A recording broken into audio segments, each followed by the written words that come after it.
ఆ పెద్ద ఆయనకి ఎందుకు ఇస్తున్నావు అని అట్లా కొండిపెట్టుడు ఇవన్నీ జరిగినాయి. మొత్తానికి కల్వకుర్తిలా కాంగ్రెస్ ఆయనని గెలిపించిండ్రు, మనోళ్ళని ఒడగొట్టిరు. మరి ఇవాళ ఏమైంది? రైతు బంధు పడుతుందా? 2 సార్లు ఎగ్గొట్టిండా లేదా?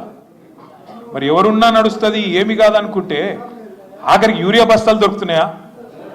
మొక్కలు కొంటుండా, శనిగలు కొంటుండా, వరి కొంటుండా, బోనస్ అన్నాడు బోనస్ పడుతుందా?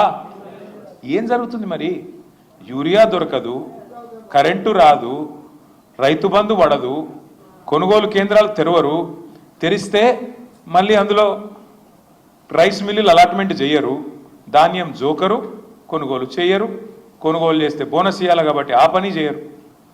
అందుకే ఓటేసేటప్పుడు ఆగమైతే, ఓటేసేటప్పుడు అయ్యో ఎవడైతే ఏమిలే, జైపాల్ యాదవ్ మంచోడు కాదు, ఈయన మంచోడు కాదు, గాయన మంచోడు కాదు అని రాగాలు తీసి చాలామంది ఏమనుకున్నారు తెలుసా? కల్వకుర్తి తాలూకాలో పోతే జైపాల్ యాదవ్ పోతాడు కానీ కేసీఆర్ ఉంటాడు కదా అనుకున్నారు. అంతేనా? అనుకుర్రా? ఎట్లా ఉంటాడా నాకు అర్థం కాదు. జైపాల్ యాదవ్ పోతే ఆయన ఎట్లా ఉంటాడు? మరి ఒక్కొక్కరు అట్లే అనుకుంటాడు. కల్వకుర్తిలో అట్లే అనుకురు, పక్కన నాగర్ కర్నూలులో అట్లే అనుకురు, అవతల అచ్చంపేటోడు అవుతా అట్లే అనుకున్నాడు, ఇవతల జడ్చర్లో అట్లే అనుకున్నాడు. ఏమైంది దాంతోనా? ఎవరిదొకరు మాట్లాడుకోకుండా మీరు ఆయనతో గుద్దేసినారు, చూస్తే కేసీఆర్ గారే పోయినారు. కాబట్టి ఒక్కసారి ఓటేసేటప్పుడు మనం గుర్తుపెట్టుకోవాల్సిన లాజిక్ ఏమంటే, అక్కడ ఎమ్మెల్యేలు గెలవకపోతే కేసీఆర్ గారు సీఎం ఎట్లయితారు? కారు కదా. అందుకే కేసీఆర్ గారు ఏదైనా నిర్ణయం తీసుకున్నాడు అంటే మన గురించి ఆలోచించే తీసుకుని ఉంటాడు. మనకు రైతు బంధు ఇచ్చేటప్పుడు ఎట్లయితే ఆలోచించి మనం అడగకుండానే తీసుకున్నాడో, ఓ జైపాల్ యాదవ్ను పంపించినట్టు కూడా ఏదో ఆలోచించే తీసుకుని ఉంటాడు. ఆయన ఇంకొక ఏదో ఆలోచన ఉండింటది, ఒక బలహీన వర్గాల నాయకుని నిలబెట్టినాడు అని ఆలోచించి మనం ఓట్లు వేసి ఉండాలి. కానీ వేయలేదు, సరే పోయింది, అయిపోయింది అది. కానీ అట్లని చెప్పేసి ప్రభుత్వంలో ఏం తప్పులు జరగలేదు అని నేను అనను. ఇంతకుముందు శ్రీధర్ గోవింద్ ఒక మంచి మాట అన్నాడు.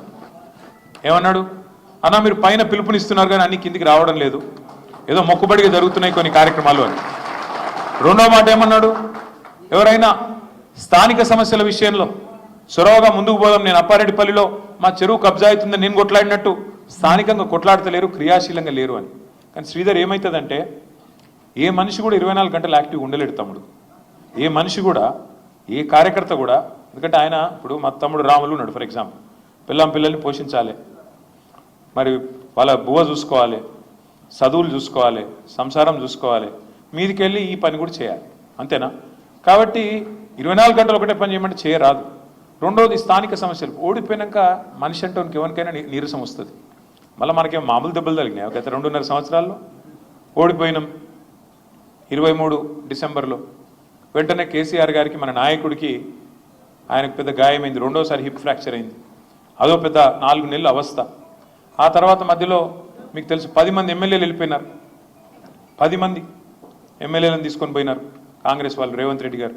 ఇంకోవైపు పార్లమెంట్లో ఆర్ఎస్ ప్రవీణ్ లాంటి నాయకుడిని పెట్టినా నాగర్ కర్నూలులో మనం గెలవలేకపోయినాం. అంటే ఒక విచిత్రమైన పరిస్థితి. ఇవన్నీ చూసినాక దెబ్బ మీద దెబ్బ తగిలినప్పుడు నిరుత్సాహం మనిషికి వస్తుంది. అది కేసీఆర్కైనా వస్తుంది, కింది స్థాయిలో గ్రామ స్థాయిలో ఉండే మా రాములన్నకైనా వస్తుంది. రాకుండా ఎట్లుంటుంది? మరి స్థానిక సమస్యల మీద కొట్టాడాలంటే ఏమనిపిస్తుంది శ్రీధర్ అంటే, అరే నువ్వు కత్యము వానికిచ్చినావు, యుద్ధం నన్ను చేయమంటున్నావు, ఇది ఎక్కడి కథ అనిపిస్తుందా అనిపించదా? మరి గెలిపించిన కాశిరెడ్డి నారాయణ రెడ్డి ఏం చేస్తుండు?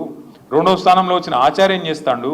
ఇటు కేంద్ర ప్రభుత్వం అటు రాష్ట్ర ప్రభుత్వం ఉంది కదా, మరి మీరు కూడా మమ్మల్ని వద్దనుకుంటారు కదా, కొన్ని రోజులు కానీ సుతాప్తి అని మనకు కూడా అనిపించాలి కదా తమ్మి.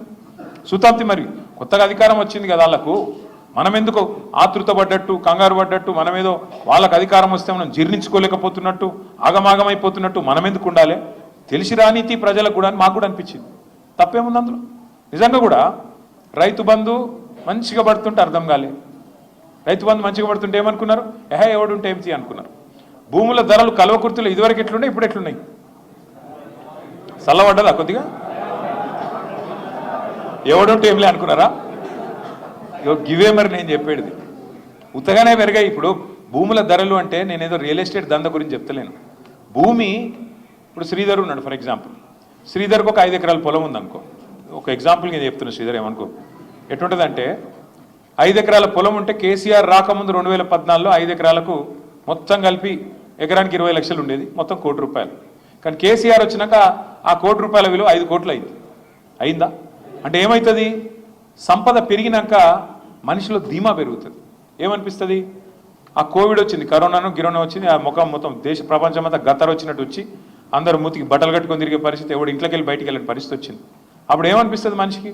ఎక్కడో దగ్గర ఆలోచన వస్తుంది కదా, అయ్యో నేను పోతే ఎట్లరా, డామ్మ నేను చచ్చిపోయినా అనుకో, నా పిల్లల పరిస్థితి ఏంది, మా తల్లిదండ్రుల పరిస్థితి ఏంది, వాళ్ళని ఎవడు చూసుకుంటాడు, ఏమవుతుంది, ఇది ఉంటుందా లేదా ప్రతి మనిషికి ఆలోచన?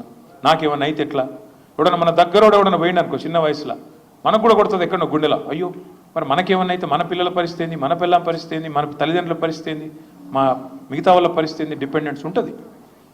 5 కోట్ల విలువ ఉంటేనేమో ఒక ధీమా ఉంటుంది, అరే నాకేమన్నా అయినా నా 2 ఎకరాలు అమ్ముకొని మా వాళ్ళు ఏదో తిరిగి బతుకుతారు తీ అనిపిస్తుంది. అదే మళ్ళీ డామన్ పడ్డదనుకో, మళ్ళీ 5 కోట్లు వచ్చి మళ్ళీ 1 కోటి రూపాయలకు పడ్డదనుకో, ఏమనిపిస్తుంది? నీ ఆస్తి, నీ విలువ, నీ సంపద నీ కళ్ళ ముంగట హారతి కర్పూరం లెక్క కరిగిపోతుంటే బాధ అనిపిస్తుందా, అనిపించదా?